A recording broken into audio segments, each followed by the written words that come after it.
This presentation outlines a community improvement effort. I formally give permission to my professor to post this presentation to the web. Nana is the block babysitter. She has lived on this street in Brooklyn for almost 40 years now. She has raised her children on this street. She has raised her grandchildren on this street. She has seen neighbors come and go. She was here during the 1977 blackout when the corner store was looted. She was here during the crack epidemic in the 1980s. She was here when the Block Association planted trees and formed a block party committee. Nana was also here when the construction workers broke ground on the lot across the street. She saw the workers lay down the foundation and put up the vinyl siding. She was here when the young rich couple moved in and took up the parking space with their driveway. Nana drove around to many lots around her neighborhood and saw house after house built. She has seen couple after couple move into these homes. She has also seen that the single mothers who have lived on the block for many years need her to watch their children as there are no after-school facilities to house them. These same families need Nana to watch their children as they play in the street because there are no playgrounds for their children to play in. These same families come to Nana to know how to remedy the child's fever, as there are no healthcare facilities nearby. Nana also has to comfort the families on the block who cannot afford to keep their homes because property taxes have risen. Nana sees the Starbucks on the corner and wonders how it can take the place of the neighborhood association. The Community Defense Project will begin April 5, 2009 in Brooklyn, New York. This plan is for the development of a community center whereby health and recreational services will be provided to those in need.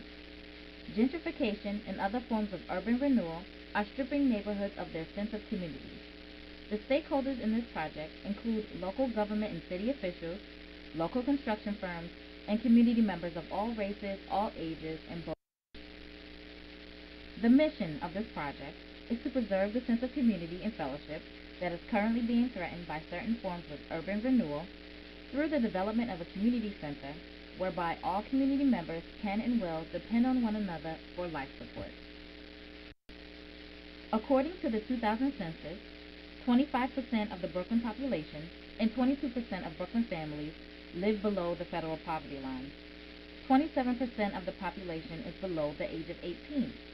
Almost 1.5 million New Yorkers aged 12 or older reported illicit drug use in 2005. Brooklyn, like most other urban outfits, is undergoing gentrification, whereby native and underprivileged Brooklynites are being pushed out of their neighborhoods by privileged persons.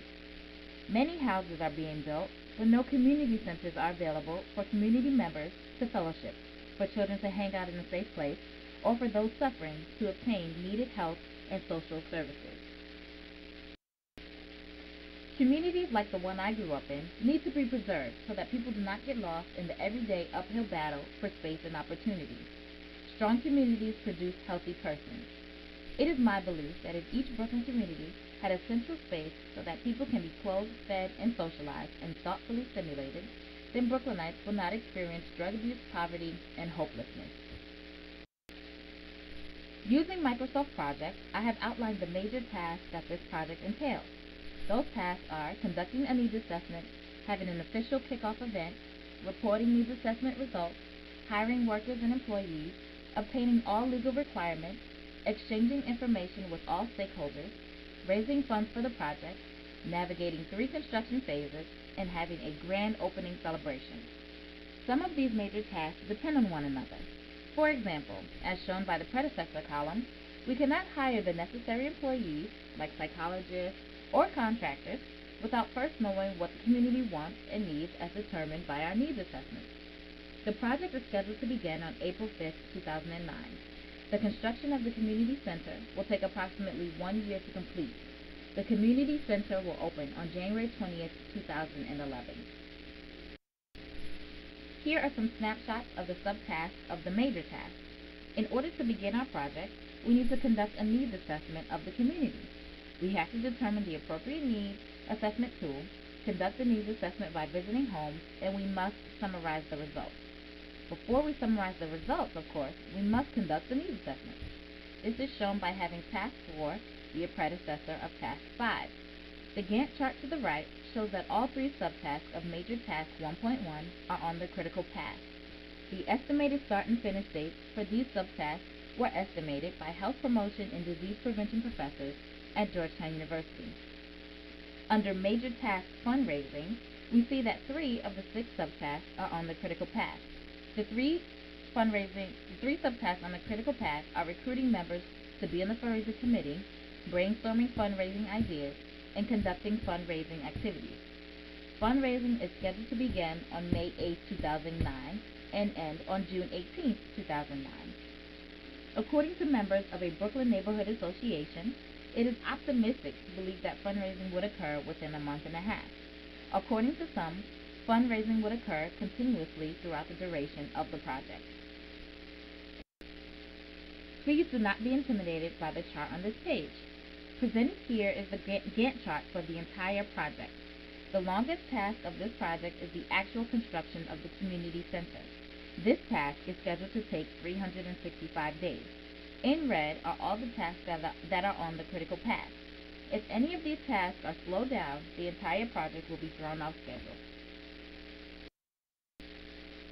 All stakeholders will be informed of the project process as determined by the Communication Management Matrix. The community citizens will be informed of the project status and progress through a verbal presentation given by the project manager at a monthly meeting. Ideally, this presentation would occur during a monthly neighborhood association meeting. The project sponsors will be informed of the status of the project through email or by conference call, as our sponsors may not be available for a sit-down meeting and presentation. It is important to note that the communication between project manager and architect and between project manager and project team will occur in one setting. For example, at the same weekly status meeting, the project manager will share updates with the architect, and the architect will share information with the project manager. The risks of this project include a lack of monetary funds and a lack of cooperation on the part of the community members. If there are not enough funds to complete construction of the community center, we will develop a warm relationship with the local government officials so that they will be just as invested in the project as the community is.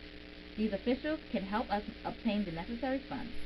If community members are not willing or able to participate on the fundraising committee, we will use a host of volunteers from outside the community to help us raise funds. Also, due to weather constraints, such as rain or snow, construction of the community center may take longer than 1 year to complete. The project team can monitor the construction process in order to make sure that the architects and workers are making the most of the days when there is good weather. This has been a presentation that outlines a community improvement effort.